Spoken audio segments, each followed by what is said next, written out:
ಜಾತಿ ಸಮೀಕ್ಷೆಗೆ ವಿರೋಧ ಇದೆ. ಆದರೆ ಈಗ ಪ್ರಧಾನಿ ನರೇಂದ್ರ ಮೋದಿಯವರು 2020ಕ್ಕೆ ದೇಶಾದ್ಯಂತ ಜನಗಣತಿ ಆಗಬೇಕಂತೇಳಿ ಅವರೇನು ಇಚ್ಛೆ ಪಟ್ಟಿರ್ತಕ್ಕಂಥದ್ದು.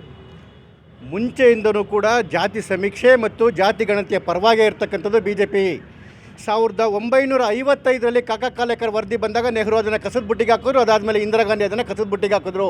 ಮೊದಲ ಬಾರಿಗೆ BP ಮಂಡಲ್ ವರದಿಯನ್ನು ಮಾಡಿ ನೇಮಿಸಿದ್ದು ಮೊರಾರ್ಜಿ ದೇಸಾಯಿ ಅವರ ಸರ್ಕಾರ. ಅವ್ರ ಜೊತೆ ಇದ್ದಿದ್ದು ಅಡ್ವಾಣಿಯವರು ಮತ್ತು ವಾಜಪೇಯಿಯವರು. ಅದು ವರದಿ ಕೊಡೋಷ್ಟೊತ್ತಿಗೆ ಆಗಸ್ಟ್ 1980ರಲ್ಲಿ ಆ ಸರ್ಕಾರ ಹೋಗಿ ಇಂದಿರಾ ಗಾಂಧಿ ಸರ್ಕಾರ ಬಂದಿತ್ತು. ಇಂದಿರಾ ಗಾಂಧಿ ಸರ್ಕಾರ ಮಂಡಲ್ ವರದಿಯನ್ನು ಕಸದ ಬುಟ್ಟಿಗೆ ಹಾಕ್ತು. ಅದಾದಮೇಲೆ ಬಂದಂತಹ ರಾಜೀವ್ ಗಾಂಧಿಯವರು ಕಸದ ಬುಟ್ಟಿಗೆ ಹಾಕಿದ್ರು.